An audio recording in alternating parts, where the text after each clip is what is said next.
4 people were talking in a nice little circle, but there was room. Charles just and he came stood in directly in front of me and his put back his to my back face. on Brent. Like, yeah, probably like 2 inches. Oh my God, that's amazing. Yeah. And I even like put my arms in the air and I'm like, what? Oh my God. He was busy though. He was trying to talk to Jeremy.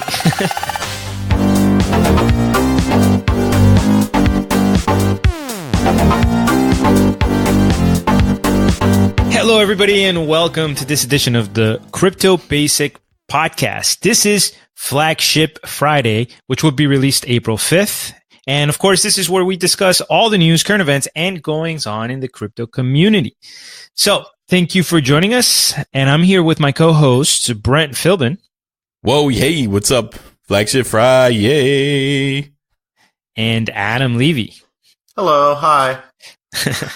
All right, guys. So before we get into the news, why don't we get us kicked off? Brent, give us a breakdown. What is the podcast released and what do we have coming up?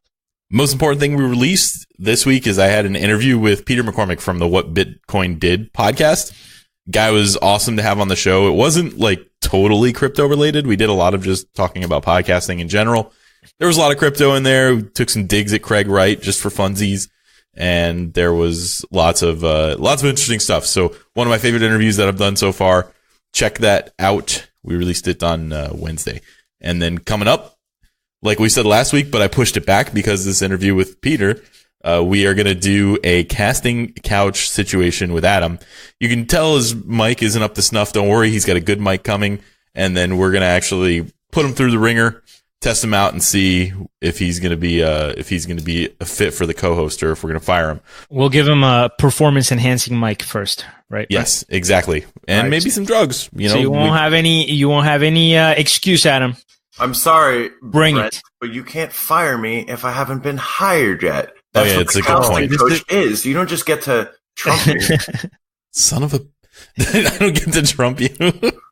Also, if you want to hear Kareem and I banter Trump. on another podcast, Kareem and I released an episode on a podcast called The Ancestral Mind, which has nothing to do with crypto, but you can check that out at the ancestralmind.com/podcast, I think. And it's, we were talking on that one. Brent had me as a guest. It was a lot of fun. It was very cool. Talking about psychedelics. So it was a very interesting topic. We did that while Kareem was in town for South by Southwest, but it just got released, I think, on Tuesday. And then coming up, we're still going to do that Decred 101 on top of Adam's casting couch. And maybe Adam's going to a conference next weekend. Got some press passes. I don't know if we're going to get any content from that, but it's called CIS.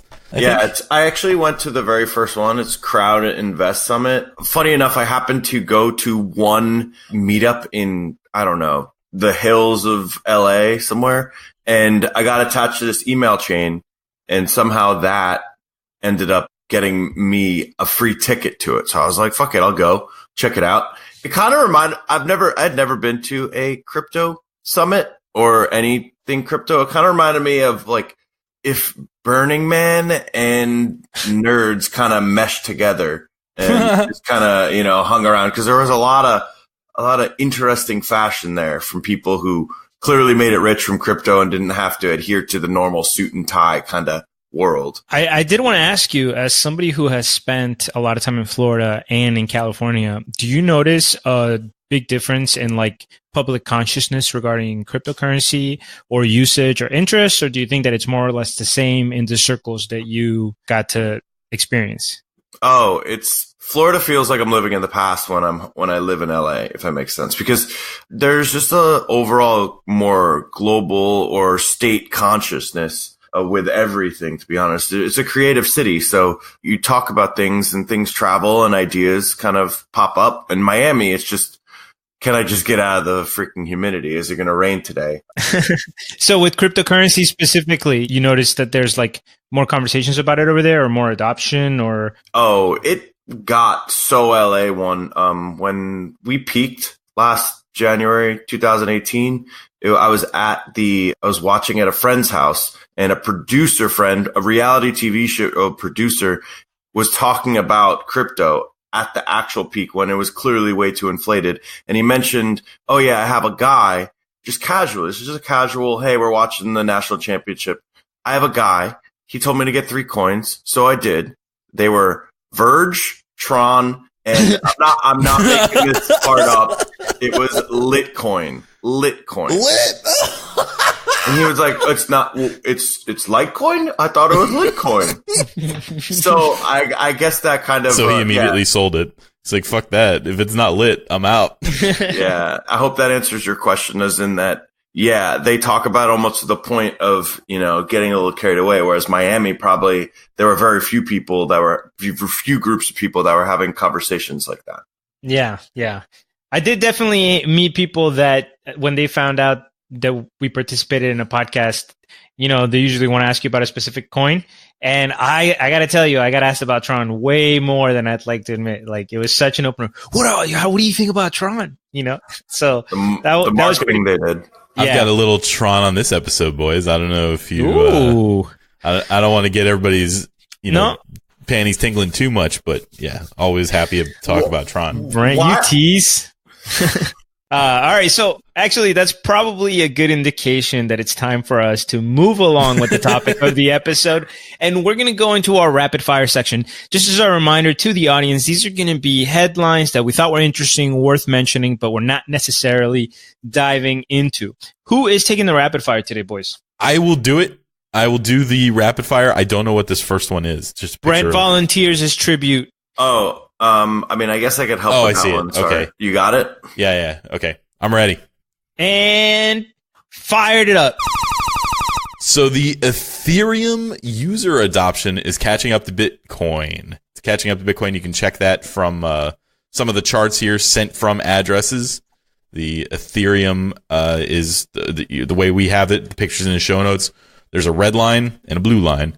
And the red line is Ethereum, and it's sent from is right around 200K, a little over 200K, and Bitcoin has kind of dropped to just over 300K. So interesting, probably correlated to the rise in transaction fees that we've seen in the last couple of days. But anyway, interesting stuff there. Twitch has removed crypto as a payment option for the subscription methods. I honestly forgot that they were even using it. I think maybe they were even integrated with Nano at some point. I don't remember, but that's gone. No more of that anymore. Speaking of Nano, the Nanex exchange is shutting down. They are a basic Nano exchange that is all the base pairs were Nano, and they didn't have much volume anyway, and most of their volume had stopped. They're just saying, look, guys, we're actually closing our doors. Get your stuff off here, because once we're closed, you don't get it. Guys, so I want to make a quick pause here and try to stir up a little conversation. I know we usually are not going deep into the rapid fires, but this last article you covered about Twitch, I've seen this a lot, unfortunately. Didn't we have something similar with Overstock, or there's been Newegg. Newegg, that's right, Newegg. Yeah, Steam stopped taking it too. Exactly. Bitcoin. This has been an ongoing problem because you would think that getting onboarding is the most difficult part. So anyway, I just want your thought on this, guys. This is not the first time that we hear about a major retailer who, it was a big story when they implemented crypto, and then they eventually just drop it, either for whatever reasons. So we're kind of taking some step backwards, or it just shows that the technology is really not ready. No, I don't think that's the case. I think it's probably at some point they've realized, hey, maybe this is a way too annoying of a tax thing for us to deal with when we barely get, when like it's such a small portion of what the donations probably are, subscription payment. I think it's kind of like how China would constantly ban cryptocurrency and then come back a little bit later. I believe in my mind that Twitch or Newegg or whatever, they're eventually gonna add it back. But for now, I think they're just trying to wait it out personally. Couple things that I'll say here. Actually, I think Newegg kept Bitcoin the whole time. I can't remember, but definitely Steam and definitely Reddit stopped using it. I think that it's a little bit easier than that. Coming from, I've seen the business side of things. You always have to have a payment processor like Square or something like that. If you were just taking payments somehow on your own and having to deal with all the back end stuff, it would be really annoying. And you'd probably have to have like a person that you paid to do it or something like that. There's no payment processor for crypto that is ubiquitous yet. So for somebody to take crypto, they have to kind of come up with their own infrastructure and how it works. And it could probably be more annoying than it's worth, especially if there's not much volume. The other thing I'll say to Twitch specifically is they got bought by Amazon. And a couple of the things that they said about it were saying like, we are always interested in testing different payment methods. Sounds like it might have been a test run for something. And then they pulled it.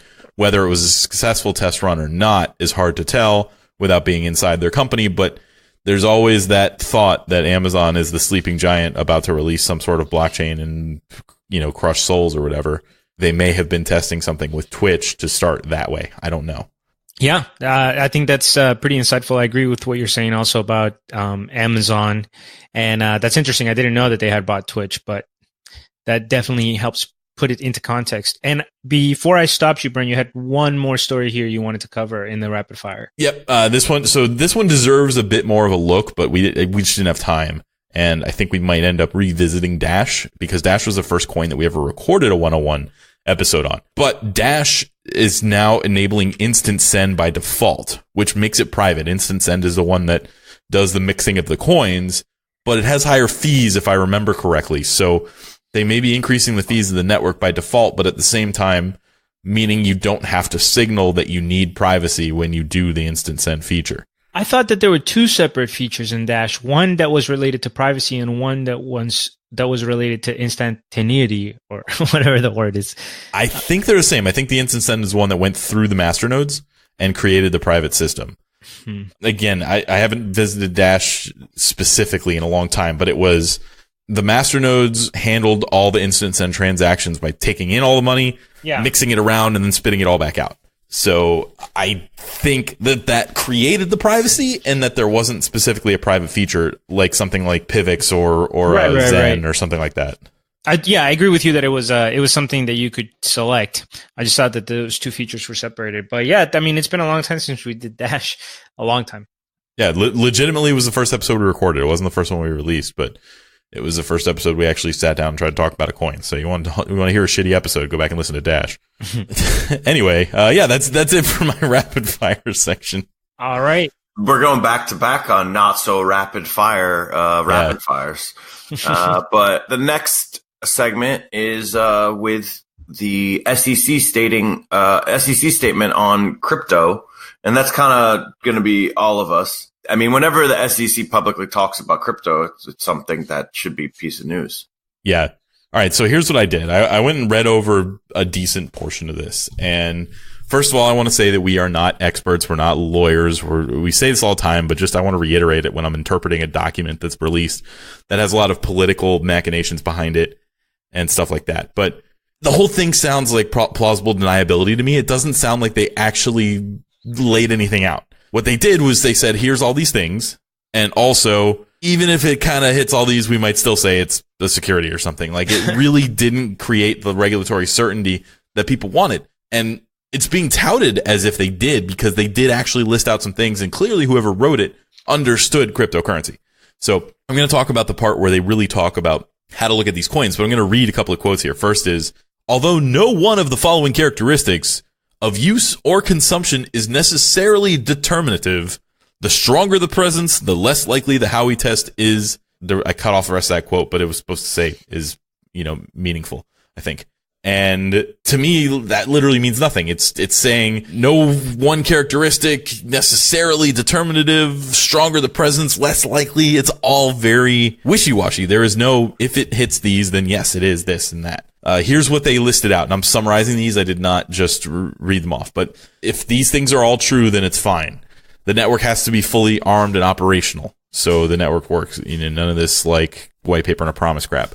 Holders can use it on the network right away. The asset is designed to meet the needs of its users and not to feed speculation in some way. The value should remain stable or depreciate over time, which makes no sense to me. Like they're saying if you hold on to it, you shouldn't be expecting to get more value in some way. Maybe that means like it needs to be deflationary. I don't really know what they were trying to say with that. That didn't make a whole lot of sense. If it's a currency, it needs to be used to make payments. It really needs to be used for goods and services without converting it to something else first. Or it needs to be deemed to store value in some fashion. If it represents another good or service, it has to be able to be redeemed for the value that it's pegged to. So if it represents $1, it needs to be able to be redeemed for that $1. The economic benefit is incidental, not designed. It has to be marketed in a manner that emphasizes functionality and not increase in value. And Of course, if you're interested in your coin, which emphasizes functionality and not increase in value, and you're interested in advertising it, please reach out to us at cryptobasicpodcast@gmail.com. We're happy to talk. We don't currently have a monthly sponsor, and we're welcoming any non-scam projects to speak with us, which means probably none of you that are actually going to reach out. But still, there's a reason. Wow, that was almost a great shameless plug. And you should have just cut it off. You should have just boom. Oh, I'm investing in that guy. Yeah, but I like the shame. All right. He revels in it. There have to be no restrictions for transfers, and you can't be required to lock it up in some fashion before you're allowed to use it or something like that. And that was all they listed for the things. And really, I agree with most of those, except the one that's it can't increase in value. It's kind of weird. They're literally if it increases in value, now all of a sudden we're going to come after it. At the bottom, it said digital assets with these types of use or consumption characteristics are less likely to be investment contracts. The discussion above identifies some of the factors market participants should consider in assessing whether a digital asset is offered or sold as an investment contract and therefore as a security. It's specifically talking about the participants, not the SEC. So to me, this whole thing is complete air. They wrote an opinion piece almost. It just doesn't mean anything to me. I think maybe you're being too strict on it, I believe, because if this whole thing is about trying to decide whether or not something passes the Howey test, and the Howey test is basically looking at it as an investment contract, like we're saying, I'm buying this, you guys do some work, and the price will go up. And that's what they're addressing. And a lot of the gray area that is frustrating you here, we have to remember that this is something that is in the realm of law, not in the realm of mathematics or programming or anything like that. And it tends to be hazy, and there tends to be exclusions and exceptions because things are going to be complex. If they just made a black and white law that says this is going to be this and this is going to be that, then it's going to make it very easy for people to cheat the system and get around the intent of the law, not the letter of the law. So here they're saying, look, it's not any one of these things is not going to make it so that you're an investment contract. So for example, that one thing could be the fact that it goes up in value. But if it goes up in value and you're locked up and you can't sell it for a period of time, and your marketing material was emphasizing the fact that it was going to go up in price, and your network isn't operational, then all of those factors together are pointing at something that's saying, hey, these people are essentially selling investment securities under the guise of a cryptocurrency. And there needs to be that gradient that allows, if something like this goes to court, to present various degrees of evidence, and it's either enough or not. I actually feel very similarly with Kareem, not as eloquently, but similarly. I do think that it's hard to just say, when you say black and white stuff, it's in a very unknown, maybe not unknown space, but new growing space. It could really be limiting, and just better to proceed with caution. Also, I think that a lot of this was spurned from the turnkey jet token. Do you know? Oh, I read something about that. I don't really know anything about it, but they had a ruling. Maybe you can help me. I don't know what it says a no action letter. I thought, so this basically says SEC's not going to take action. They send them a letter saying, hey, we're not taking action. So I happened to read it. There was a tweet storm by, I think, Catherine Wu. I happened to go into a rabbit hole last night and read about it. And basically, a lot of the things that were talked about in the SEC, I think, were actually, used for the turnkey to not give action. Apparently, they were advised that this was not a security by their legal team. And because they were advised by their legal team and told it was not a security, they were not going to take action that it actually was a security, I think, if I understood it correctly. So, yeah, it was a little murky for me. So it sounds like this is kind of a precedent then, right? Whatever this turnkey situation is with turnkey jet or whatever that is.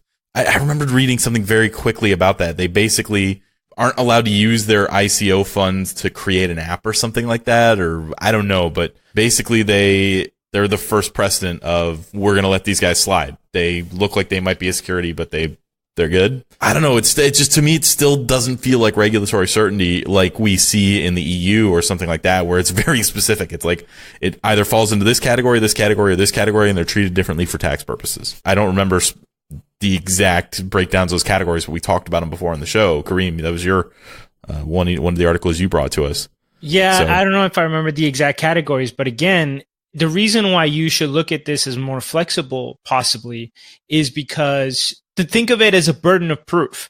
Now it's essentially you are not a security unless proven to be a security. And these are the different standards that we're going to use. And you're going to have to meet a lot of those. So let's say that this turnkey, for example, company got 75% of the way there and they're getting a pass.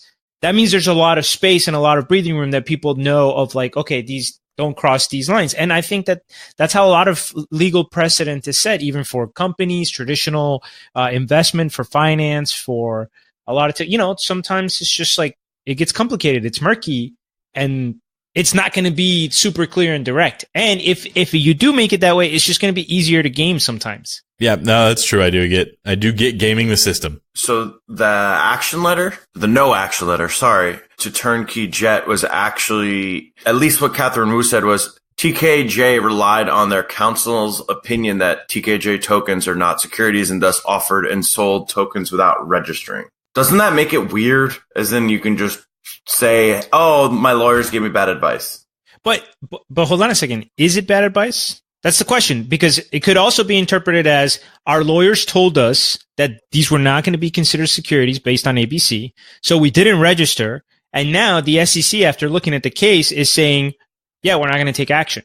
Essentially confirming the lawyer's advice. Yeah, that's interesting. Again, we don't know law. We don't know what these particular things mean when they go out. Maybe it means a little bit more than I thought it meant. I didn't realize there was actually a case attached to it. I just really didn't like the language. And the first thought that I had was, if it's a subjective decision, then I can just decide I don't like Justin Sun. I'm not going to let Tron be one or something like that. So as much as I agree, I don't particularly like Justin Sun. I don't think Tron qualified as a security as far as what I knew about the network anyway. Don't think it stakes. I don't know. I don't want to say anything good about them. Yeah, so the core of that concern, Brent, is how the SEC goes about making these decisions. And I have to be honest with you, I don't know the answer. So if it's arbitrarily made by a few individuals, then I think you have a very strong case. But if there's a process, like if there's a lot of employees who are following kind of a protocol based on these, and like there's like a process that everything goes through, so that if somebody made an arbitrary decision, it would stick out and there's some kind of bureaucracy in place to catch it, then it's not as much of a problem, right? So the question is, how do they make these decisions? All right. I agree. Ish. More to come. We don't really know what's going on with the SEC, but it was the big news. We needed to talk about it. All right, guys. I have some very important news. I have some very big advice from CNBC. You guys heard that the price of Bitcoin went up, right? Because there's a bunch of stories. Wait, do you know what the price of Bitcoin is today? I don't know what the price of Bitcoin is today, but I know that the price of Bitcoin went up because, of course, people were telling me, some to justify technical analysis, some to... Without looking, what do you think the price is of Bitcoin today? Okay, so 4,900. Wow, he got it! Wow, that's the first time you've been right about the about the price. Yeah, but there's been a bunch of articles and stuff. I know that it hit like 5K something like 24 hours ago or something. Sorry to interrupt, but there was a glitch that as I pulled up CoinCap just to check, it said 4K. So you actually made me freak out a lot, and then it went back to 4,900. So I thought something was way off. Yeah, I usually am so off that if I get it right, the market would immediately correct to a far off mark. All right, so here's the story, though, guys. Price of Bitcoin went up. So CNBC, we haven't done one of these in a while. Crypto's been down, so we haven't seen the excessive messaging. But here it comes again. The title, very subtle. Don't buy Bitcoin. Don't do it. Don't do it. Do not buy Bitcoin. So this is from CNBC. And essentially, the article spends 2/3 quoting this guy, Peter Mallouk, who is a wealth manager with his own fund where he takes people's money, of course, and manages their money and takes a percentage. And so I'm sure he's extremely smart and well. He's an expert. He's an expert, and he's telling you not to buy crypto. And here's what I want to focus on. I want to focus on both the quality of his arguments and how he exposes his ignorance of the space through his comments. Because it's not, again, I don't want to make it seem like, oh, anybody that criticizes cryptocurrency has an agenda. Right. What's really annoying is listening to people that clearly don't know enough about what they're discussing. So, first of all, he says, quote, what we're going to see more than likely is we're going to see cryptocurrencies collapse, right? And the argument is there's so many types of virtual currencies like Litecoin, Ethereum, Ripple, and of course, Bitcoin, that there is no way that even a fraction of them can survive. So he's doing that thing where as long as he names a couple of the things, he sounds like an expert. It's pretty much what we do on the entire podcast. He's not giving an argument as to why only certain of them can survive. And what's even worse here is that if he's just making the argument that it's excessive to have too many cryptocurrencies specifically, then maybe naming Ripple and Ethereum in comparison to Bitcoin isn't the most effective way to do that, because you're actually talking about currencies that can completely coexist. Bitcoin can succeed, Ethereum can succeed, and Ripple can succeed because they're literally three cryptocurrencies that are pursuing three different goals. Yep.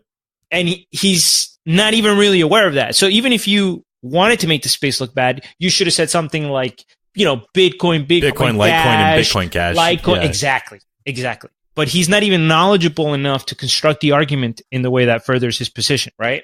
Then he says that in the meantime, if you buy cryptocurrency, you get no income. It's not a real investment. It's speculation.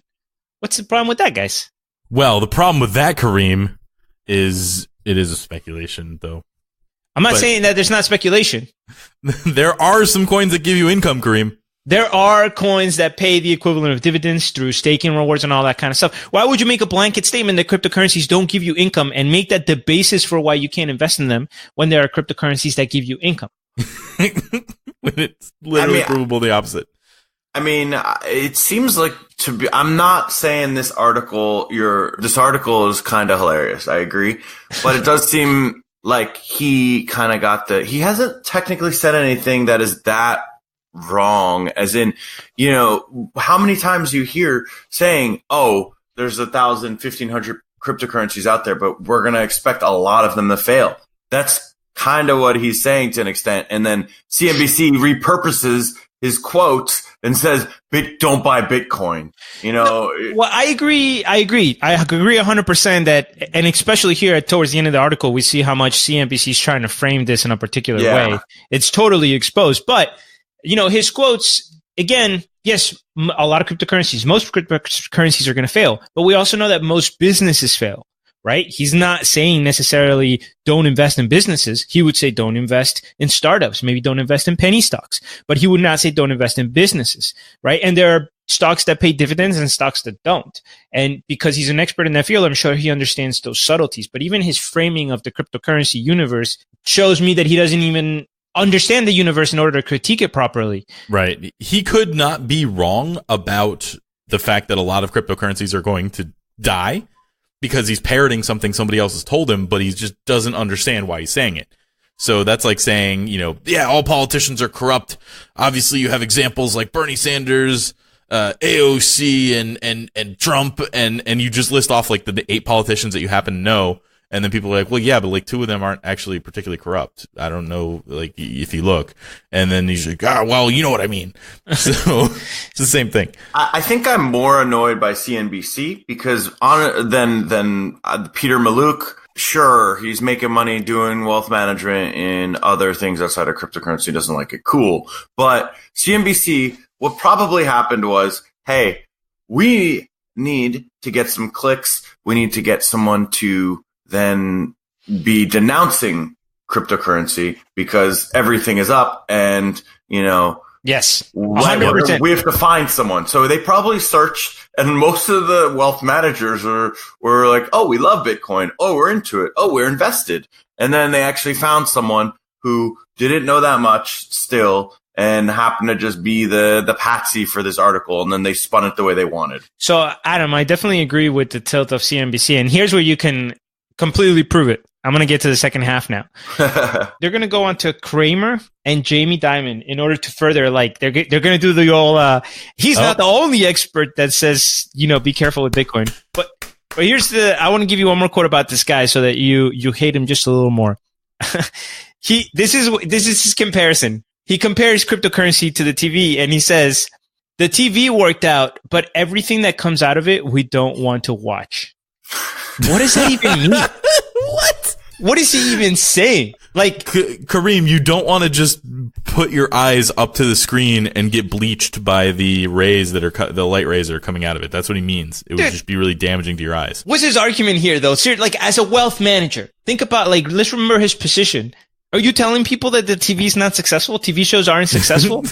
Is that the argument he's making? I don't care if you want to watch less TV as an individual, but like, how are you saying cryptocurrency is bad? Look at the TV. It worked out, but everything that comes out of it's bad. And then he makes another bad comparison. There's literally multiple TVs in every, middle class and higher home in America. All right, I take it back. Maybe this guy gave such a bad interview that CNBC, the only thing they could do was spin it in a negative, like, what? I don't understand this quote. Or they're just totally used to not questioning these type of people because they're parroting the narrative that the network has established. So everybody that works there just buys into this narrative, and they get guests who parrot this narrative, and they never challenge each other, so they never have to think about it. So they just nod and smile and pretend to be experts.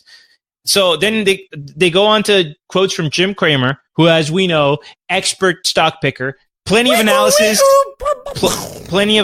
on his ability to pick stocks. It's just like total randomness. You might as well throw darts, monkey, the whole thing. Everybody knows, right?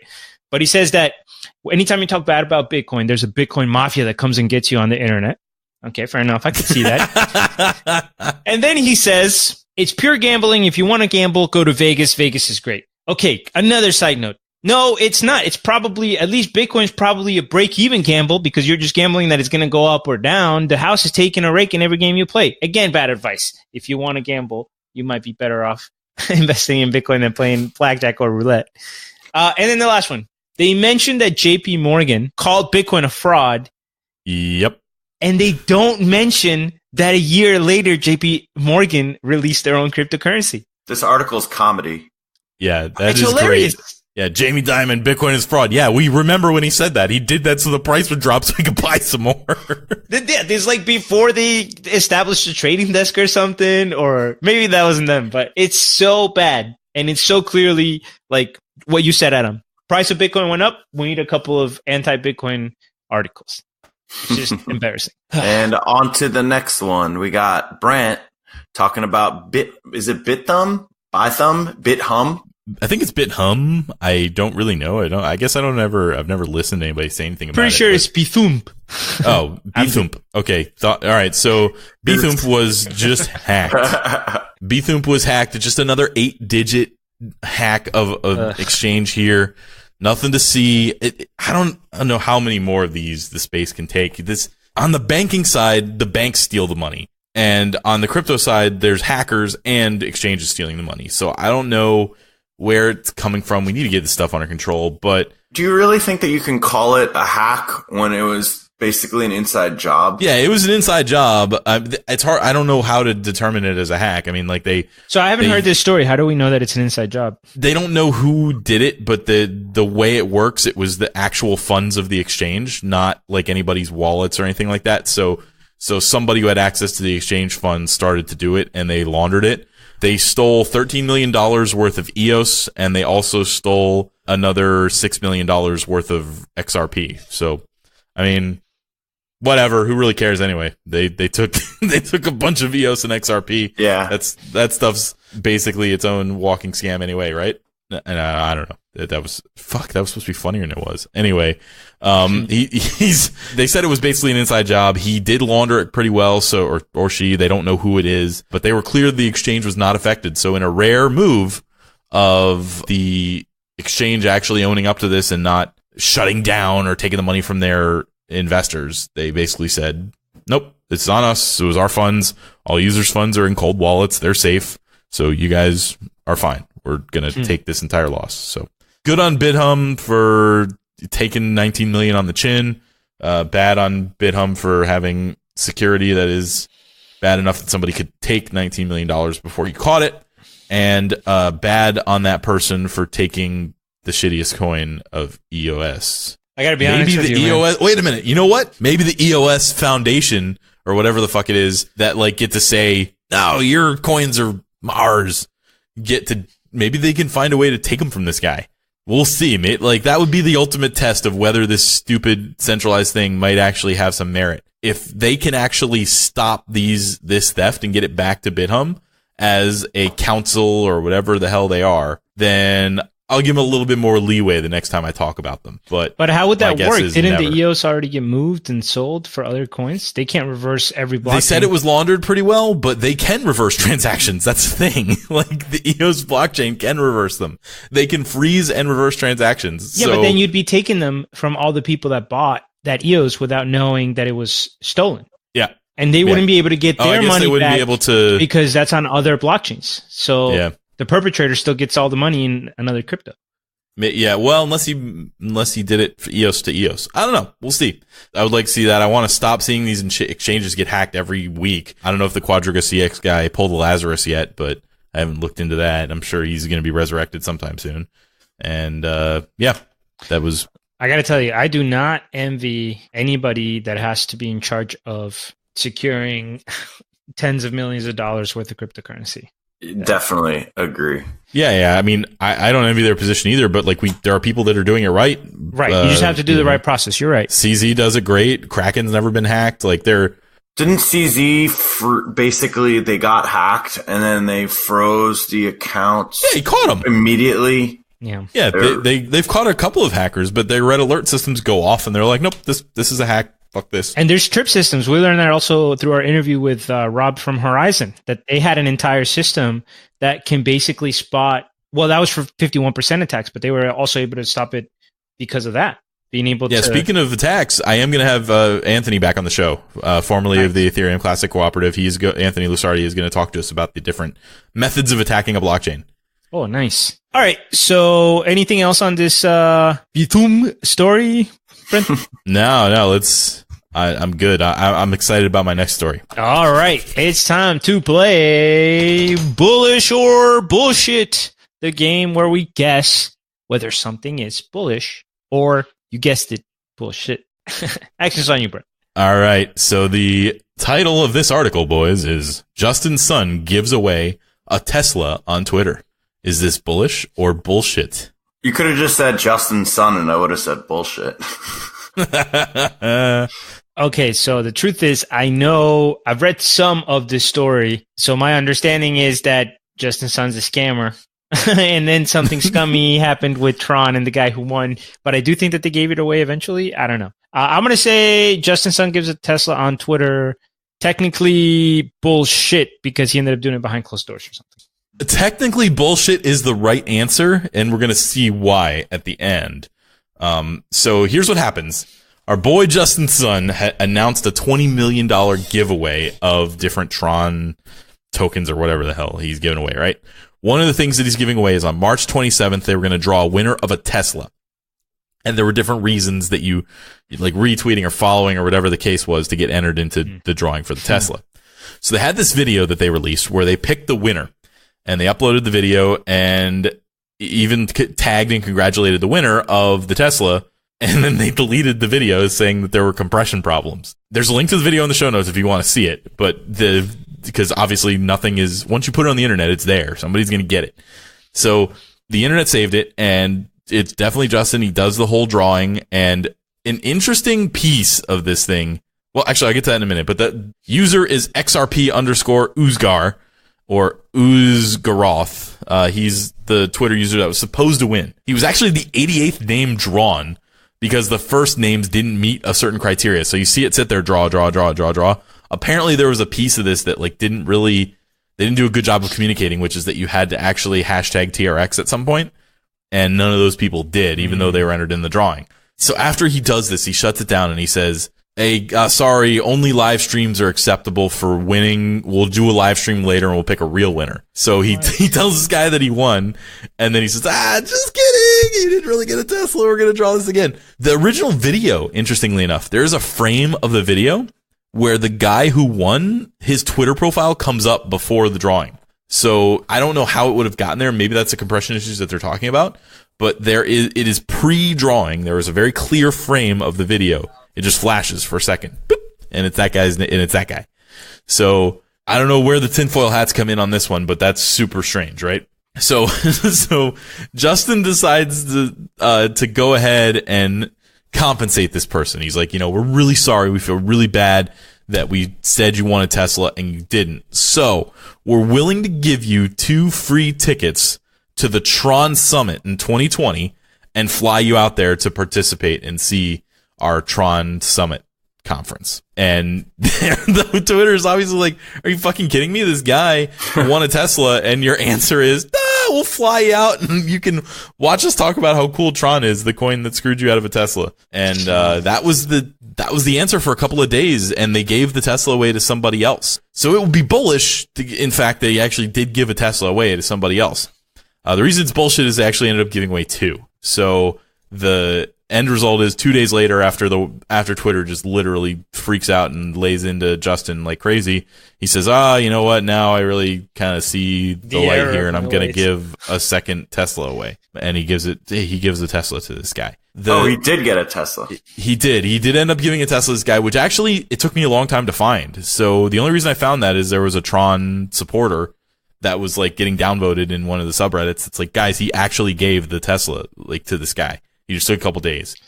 So an example of just like Justin Sun making dumb decisions, and then he at least owns up to it, but he already got all the bad press. I promise you 90% of people who read the story don't know that he gave away the second Tesla. Yeah, and owns up to it, you mean cave under enormous public pressure. Yeah. You know what I'm saying? Like, and this is for those of you listening that we're always so hard on Tron and might disagree with us, but this is exactly the kind of thing. Yeah, they're out there and their marketing so good, blah, blah, blah. But it's really just like cheap shit like this, like, enter to win a ton of money. We'll just give somebody $50K if you just retweet us and create all this traffic and all these hashtags. And even then they completely botch the communication, the organization, and the follow through. It's just, I don't know, man. I can't ever like them as a project, I feel like. Sorry, I was looking at the video of what you were talking about, and the Justin Sun, he was talking and the volume was up. My bad. There was yeah. Why would you listen to him instead of Cream? Cream is so much. No, I just wanted to see what you were talking about, because you said there was a point where Uzaroff was actually up before he was drawn, and I saw that, and it was cool. Yeah, it's like a little subliminal message flash. So, it's interesting that happened. So I don't know enough about video to know that could be attributed to just something accidental, or if they really knew who that winner was going to be before they drew it, and maybe like the whole thing was just another marketing thing to get more attention. It's super weird, like Walton chain experiment kind of thing. Yeah, like, okay, you won, and then maybe either one, they were just going to go ahead and give it to the guy, and then be like, hey, see, we gave away the Lambo, but then they realized, oops, we fucked up, and we put that frame in there, so we better actually give away the Tesla. We better actually give away this Tesla. And then they did the redrawing, and then they're like, okay, we need to make this look real, so you need to be mad that you didn't get your Tesla. And then the guy like gets mad that he didn't get his Tesla. They use it as a reason to pump the Tron 2020 summit. And then they're like, oh yeah, by the way, we're also going to give him a Tesla. And I don't know, like, that's kind of conspiratorial. You already have the whole conspiracy drawn out. I hate thinking that way, but what the hell? Like, how did that appear before the drawing actually happened? Anyway. This reminds me a little bit of a certain gambling establishment, Brent, that we both knew about. I think Adam might have known about this as well. But they had a promotion once where they were going to give stuff away in a Christmas raffle. And it was like you got entries, and you would go up to Christmas tree and open Christmas balls, and they all had a prize inside. And the prices ranged from like, you win $100 to like you win $10K or something like that. And the whole time for weeks, they made it seem like you would get to do that drawing that way. And on the day of, where everybody's there with all the names in the basket or whatever, they just take all the balls downstairs out of view and come back and say, oh, okay, we already drew all the prices, and here's a list of who won what. and the person who won the biggest prize happened to be really good friends with the director. That was Tampa Bay Downs, right? I believe so, yeah. Yeah, I believe so. Yeah, the Tampa Bay Insider Downs. Sweepstakes. Yeah, I've heard nothing this reminds me of that things about Patrick Murphy. Like somebody who was friends with the marketing department. He's like, yeah, bro, don't worry, we'll get you a Tesla, it'll be free, and we'll use it as a marketing ploy. And oh shit. It was part of a deal that they made for marketing, and he didn't know that he was going to be paid in the form of sweepstakes. All right, so on to the next. We got crypto around the world right now. Attention please, this is the final call.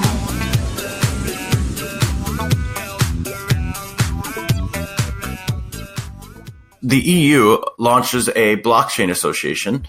It's called the Inatba. Inatba. So has anyone seen the IT Crowd? Yes, I love it. I love that show. So there's an episode of the IT Crowd where Moss, one of the, basically it's a show about two nerds in the IT department on the basement of a massive corporation. And so one of them gets on some show where he has to spell out a word. Tenetaba. Yeah. Every time I see Inataba, I think of Tenetaba.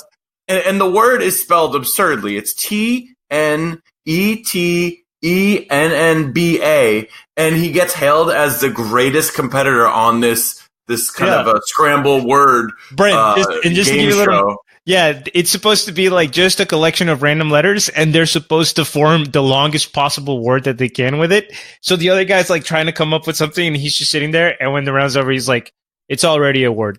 Tenetimba. And they look it up, and they're like, oh my God, he's right. It's the longest. Oh, man. Anyway. It's good. Maybe we'll put the video in the show notes, the clip, the minute and a half on YouTube. So anyways, I'll say that again. This is supposed to be really helping the regulations and lawmaking of the EU. There are over 100 companies that are in this. They are, I guess, the article, funny enough, says IOTA and Consensus, but there were other ones that were good. Cardano Foundation, Lisk, Ripple. There's just a lot of them. Yeah, I guess I'm not naming too many that are like fist pumps, but there are definitely a lot of relevant companies involved in this. And sorry, I got lost for a second in my notes. But the Inatba is actually called the International, bear with me, it is the International Association of Trusted Blockchain Applications. There we go. I got through it. And its mission is to organize forums where regulators and policymakers can interact with startups and corporations so that they can, make the regulations moving forward a little more together, I guess, in more unified front. That's awesome. It's kind of interesting to hear trusted blockchain applications because the idea of blockchain originally was trustless, but because of the state that most of these projects that are not successfully trustless yet, it actually is a necessity. Yeah. And I think that's probably it for crypto around the world. But we got a new segment popping up that I guess I was the forerunner of this. It's called Bull Signs. Bull Signs. Is that what a bull makes? It's a bull. I was snorting. Maybe a matador going Olay or something. I don't know. With the little music. Dun, dun, dun. Yeah. Olay. So the first one, I guess I'll champion this one. And then again, going back to back on the intros. So Andreesen Horowitz filed to become a registered investment advisor. As in, they want to gain flexibility with crypto investing. So all 150 employees are going to be registering as financial advisors. So they can say, I am a financial advisor and I can help you, as opposed to what we always have to say in every podcast. So maybe we should just do that so we don't have to say that at the end. That might be worth it. Not saying it. I mean, you've done 170 podcasts. You said it 170 times. Yep. Seems worth it. And I guess less relevant, but still relevant, is they're raising $2 to $2.5 billion for this growth fund or a growth fund in a few weeks. They've always been, A16Z has always been the one of the funds that I look up to, I guess. That and maybe Chamath hedge fund. I forget what that one is called exactly. But yeah, I think this is definitely a big step in the right direction for future investing. Because once the hedge funds can legally invest in crypto, that's a lot of money coming in. Yeah, or at least legally say, give somebody advice on where to invest. Like if they're a venture capital firm, they could give a hedge fund advice and say, hey, we're going to invest in you. Here's our advice on what you should be investing in or whatever, and make partnerships. Yeah. Things are changing in the venture capital world. I think it's not going to be as easy as find a company, give them some money and see if they make you money anymore. So nice. And you have something here about trade volume as well, Adam? Yeah, it's just a simple graph showing that there is, or a chart showing that there's 87 billion in trade volume. I think it was 2 days ago, when we were kind of peaking for the first time in a long time. And the last record was January 4th, 2018. And this was eclipsed by 16 billion. So that's kind of no joke. Also, the last week's average was 31 billion.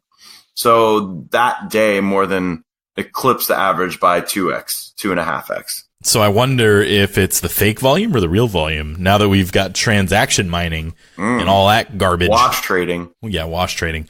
Sorry, it's called transaction mining, Adam. It's not wash trading, okay? You get you get to do wash trading, but you also get a benefit of the exchange's token. Hashtag Fcoin scam. I don't know what you're referring to, but I was just trying to refer to the last flagship we did, and they can go listen to wash trading. Yep. And 169. And does someone want to grab this last one? Because I'm not really the technical guy, but it was interesting. Very interesting to me. Well, we're kind of the anti-technical guys. So yeah, we don't know anything about not this. Being the technical guy is already the most technical we have on the show. So, all right. So I'm going to read this as like, Bitcoin is now above the 1D cloud, which is very similar to the dragon pattern. Massive volume and flip bullish for the first time since nearly early 2018. Money emoji, eyes symbol. For all you technicals out there, it's called Ichimoku Cloud, which is also part of the collective of the dragon chain that we were talking about before. For the first time in 15 months, 442 days to be exact, we have a positive candle closed on a chart. I think there should have been another money sign emoji on top of that. Triangles galore on that picture. So there we go. Did I do a good job? I mean, you definitely made it sound like you were selling the Ishimoku Cloud. I wanted to buy it. I don't know. Yeah, Brent does have if you want to buy the Ichimoku Cloud, go on right now to Ichimoku Cloud and you'll get Ichimoku Vapor for free. So, gentlemen, I think it's time to talk about shots fired. No. Wait, no. Oh. Brent just read it and then we didn't. So basically this means for the first time in 15 months, 442 days. This is a bull signal. Yeah, these are all numbers. Yes, these are numbers. Mm-hmm. I know that I'm not a technical. You guys are not technicals. I don't really believe that much into it, but it does seem like there are a lot of guys doing a lot of work on this area and it keeps popping up. I was just going to say that when you have this massive volume and something happens for the first time in 15 months and you actually, I think it was first 24-hour period that they had that actually became, a positive chart. That's a big sign. Yeah, but it's a big sign for how long and sustain how much. Look, again, the criticism with TA is that there are so many signals that get interpreted so differently by so many people. It's one of the disciplines that doesn't seem to have a lot of consistency that is applied rigorously throughout. So like with so many different signals that could represent so many different things, okay, the spike in action, which clearly we can see by the price. Yeah, Bitcoin went up and the trade volume went up. Yeah. But is that indicative of future action? Is it possible that we have a huge sell-off now and it dumps down? Or is it possible that it's just keeps spiking? I don't know. Do we have any evidence that either one of those is less likely now? I feel like it could still go in either direction. We don't know. Yeah, 24-hour period is pretty arbitrary if you think about a market that's open at all times. So I get why they see these things and they're interesting. Yes, it's interesting that it happened. It's nice to see green instead of red. Yes. But looking back on it in a year, this should, in theory, probably mean nothing. I'm not saying that, hey, we're in a bull market. Hey, this is happening. I'm just saying that this is a positive sign for the market overall because it hasn't happened in so long. And I'm not saying that we should go all in on everything. I'm just saying that this is maybe a sign in the right direction. And it does qualify for the bull signals segment, I think. Fair enough. Beep, beep. Are we ready to fire some shots? Yes. Shots. All right. Let's start with Brent's favorite currency, favorite human, Justin Sun. Talk to Well, this doesn't have anything to do with Justin Sun, Kareem. Of course, it has nothing to do with him. Oh, is this Stratum Justin? Sorry, I just saw Justin. No. This is not any Justin. This isn't a scam project, okay? We're talking about Waves platform here, Kareem. Oh. The Waves platform is doing a giveaway to celebrate the beginning of April. And I believe this was announced on April 1st. So take this with a certain grain of salt. Let the Leda giveaway begin. Enter to win a real Leda Niva. And I don't know if you know what a Leda is, but remember when we were in Cuba, all those, like, the ones that were the step up above the 50s American cars? Yeah. I see it. I'm looking at a picture. It looks like... Yeah, a Leda is that. So the lucky winner will be randomly chosen on April 12th, 2019. Good luck. Retweet and reply why Leda Niva is the new Tesla. So, okay, that's awesome. Yeah, this was a little bit Justin related. They just decided to troll Justin on April 1st with the Waves platform. So totally on board with any trolling of Justin that goes on. Definitely a shot that was fired. Yeah. Love it. The next one is me. I fired some shots on Twitter. I sent out a little tweet on our official Crypto Basic podcast Twitter at Crypto Basic Pod that said, well, the market's up. Doug Polk should be releasing a video anytime now. And 4 hours later, Doug Polk released a video confirming my biases. And yeah. So, and what is your bias there? Doug Polk only makes videos like when the price goes up. Like the price will go up and he'll be like, I should make a video now because people will watch. And he does. We've been here through all the downs, ups, lefts, rights, any Konami code that you need to enter. You're an oracle. You're a Doug Polk video oracle. That's pretty amazing. Doug, you want to come out here and tell people why I know exactly what you're going to do before you do it? You're free to come on the show. Just reach out to us at cryptobasicpodcast@gmail.com or at cryptobasicpod on Twitter. We will happily have you on. All right. And then my favorite, I wrote this as Elon Musk shits on Bitcoin by saying Dogecoin might be my fave cryptocurrency. It's pretty cool. And then later on Twitter, he updated his job to former CEO of Dogecoin. Wait. So you know why he did that though, right? The Dogecoin account tweeted out, okay, Doge does need a CEO. Choose wisely. And they put Vitalik. It was a poll. Vitalik, Elon, one of the guys from Ethereum or something. I don't know. It was two other people. And then Elon Musk got most of the votes. So after that poll, he changed his title. But here's another thing. I interpreted that tweet too because he was taking a shot at the SEC as well. Because obviously when he said, I really like Doge, the price went up. So the SEC, remember, got him in trouble for tweeting stuff about Tesla. So he wrote, quote, Dogecoin value may vary. Feels like that's pretty directed at the SEC. Yep. Always on board with some Elon trolling. Always happy to do a little Elon troll. All right. And then we're going to go into the mailbag section, guys. We have a mailbag in here. Yeah. Crypt Basic. Flagship Friday. You listen to the mailbag drop, where we break down a member's thoughts. Just starting crypto, don't you stop. Keep listening till you hit the spot. Woo! And the mailbag, Jerry from Cedar Rapids, Iowa, asked, what is your absolute favorite coin out there? Well, Jerry from Cedar Rapids, Iowa, my favorite coin is still probably Cardano. Maybe because it's like a mystery box, because it's not all the way done yet, and we just know what it probably will be, but it could even be a boat.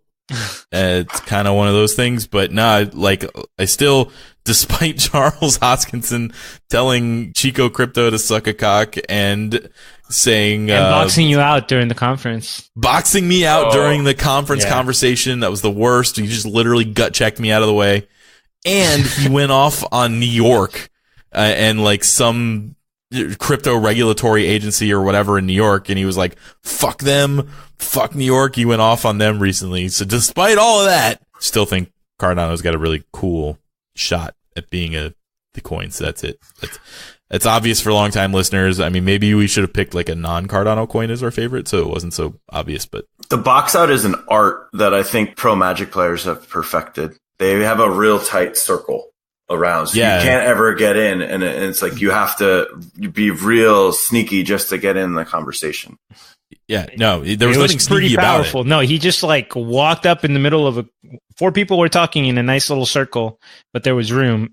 Charles just and he stood directly in front of me and his back to my face.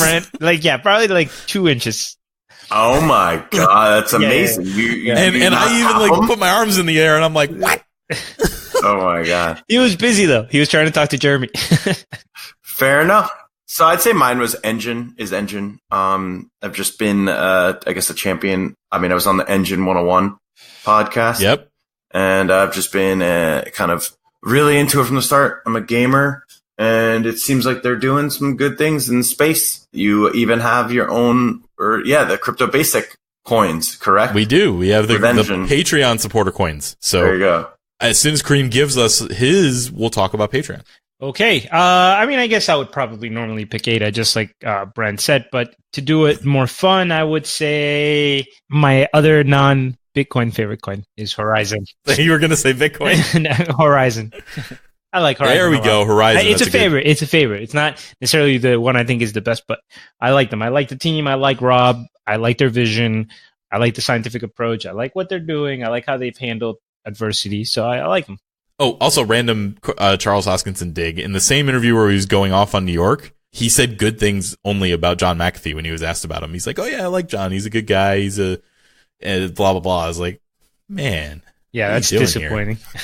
Like, yeah, when your heroes like start showing you more and more about them, it's like, fuck. Yeah, but you know what? Really? This is what is super important, that we don't fall into the trap of heroifying people. You know, and I know we do joking around and stuff like that, or with Vitalik, but everybody's a person. You know, everybody's just people, and people change also. Is that a word? Because if it isn't, it should be. But I mean, heroifying. Heroification. I got what you're saying. Yeah, so I'm a believer that if you understand what I'm saying, then it's a word. Then it's efficient. It's efficient use of language. All right, fair enough. All right, and Brent, what do you want to tell us about Patreon?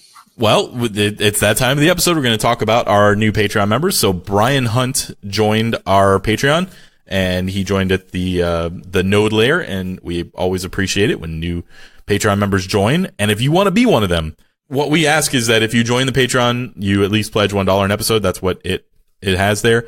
It's helping keep us afloat. The way it is right now, we are still losing a little bit of money on the podcast when we don't have a sponsor, but the Patreon is really softening that blow, and we really, really appreciate it. Right off the bat, you get a few little perks. You know, we upload some like quirky videos. You don't get served ads when we end up getting those ads on the show.